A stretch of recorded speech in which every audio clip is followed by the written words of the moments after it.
नमस्कार सभी को। आशा करता हूं कि आप सब स्वस्थ, सुरक्षित और सकारात्मक होंगे। आज मैं आपके सामने एक ऐसा संदेश लेकर आया हूं जो शायद आपकी थकान को थोड़ी राहत दे, आपके मन का भार थोड़ा हल्का करे और आपकी आत्मा को वह ताकत याद दिलाए जो शायद आपने खुद भी भूल दी हो। जिंदगी का सफर कभी आसान नहीं रहा, किसी के लिए भी नहीं। कभी रास्ते में ठोकरें मिलती हैं, कभी अनहोनी, कभी अकेलापन, और कभी ऐसा लगता है कि अब बस मुझसे नहीं होगा। हम सभी ऐसे दौर से गुजरते हैं जहां दिल बैठ जाता है, सोच रुक जाती है और कदम आगे बढ़ नहीं पाते। लेकिन क्या यह पहली बार है जब इंसान इस तरह टूटा है? नहीं। हजारों साल पहले महाभारत के युद्ध क्षेत्र में अर्जुन भी इसी मोड़ पर खड़ा था।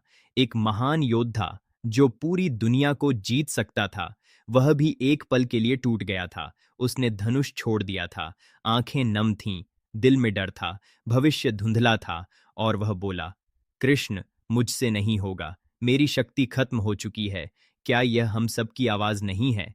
क्या हम भी कभी न कभी यही नहीं कहते, अब मुझसे नहीं होगा, मैं बहुत थक चुका हूं, अब आगे कैसे बढ़ूं?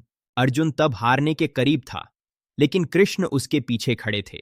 और आज कृष्ण की वही बातें हम सबके लिए उतनी ही सत्य हैं। कृष्ण ने कहा था, उठो अर्जुन, यह समय हार मानने का नहीं, अपने कर्तव्य को पहचानने का है। कृष्ण ने यह भी कहा, जो व्यक्ति कठिन समय में खुद पर विश्वास खो देता है, वह अपनी सबसे बड़ी शक्ति खो देता है। सोचिए, कितनी बार हमने भी अपनी ही शक्ति को कम आंका है। कितनी बार हम दूसरों के शब्दों से टूट गए। कितनी बार हम खुद को कमजोर मान बैठे। लेकिन कृष्ण ने अर्जुन को याद दिलाया, तेरी शक्ति तेरे हाथों में नहीं, तेरे मन में है। आज की दुनिया में भी जो लड़ाई हम लड़ रहे हैं, वह बाहर वाले दुश्मनों से नहीं, हमारे अंदर की शंका, असुरक्षा और डर से है। कभी तनाव, कभी आर्थिक संघर्ष, कभी रिश्तों की टूटन, कभी अकेलापन। ये सब हमारे सामने खड़े वही कौरवों की तरह हैं जो हमें डराते हैं, रोकते हैं और हमें नीचे गिराने की कोशिश करते हैं। लेकिन कृष्ण का संदेश था, डर मत, जो तू झेल रहा है वह भाग्य नहीं, तेरे भीतर की अग्नि को और प्रखर करने का माध्यम है। कृष्ण ने अर्जुन को एक और अद्भुत बात कही, कर्म किए जा, फल की चिंता मत कर। इस छोटे से वाक्य में पूरी जिंदगी छिपी है। इसका अर्थ है, आज में जियो, जो हो सकता है वह करो, जो तुम्हारे नियंत्रण में नहीं उसे छोड़ दो। हम अक्सर अंत परिणाम के डर से पहला कदम ही नहीं उठाते, लेकिन कृष्ण ने स्पष्ट कहा था, बस कर्म करते रहो, जीत अपने आप कदम चूमेगी। जिंदगी का हर कठिन क्षण आपको तोड़ने नहीं आता, बल्कि आपको आकार देने आता है। जैसे सोना आग में तपकर चमकता है, उसी तरह इंसान कठिनाई में तपकर मजबूत होता है।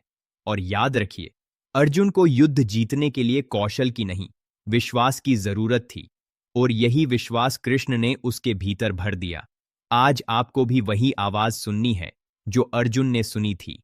कल्पना कीजिए, आपके पीछे कृष्ण खड़े हैं, शांत मुस्कान के साथ, और वह कह रहे हैं, उठो, जो सामने खड़ा है वह पर्वत नहीं, तुम्हारी परीक्षा है, और तुम यह परीक्षा पास करोगे। आपके भीतर भी वही अर्जुन है। आप भी उतने ही सक्षम हैं, उतने ही शक्तिशाली और उतने ही अडिग। हो सकता है आप अभी थके हों, टूटे हों, भटके हों, लेकिन हार मत मानिए, क्योंकि कृष्ण ने एक आखिरी बात कही थी, और यह बात आपकी जिंदगी बदल सकती है। जब तुम्हारा मन तुम्हें रोकने लगे, तब जान लेना, अब विजय करीब है। इसलिए उठिए, धीरे चलिए, पर रुकिए मत, सांस भरिए, अपने जीवन का धनुष फिर से संभालिए और आगे बढ़िए, क्योंकि आपकी कहानी अभी खत्म नहीं हुई है।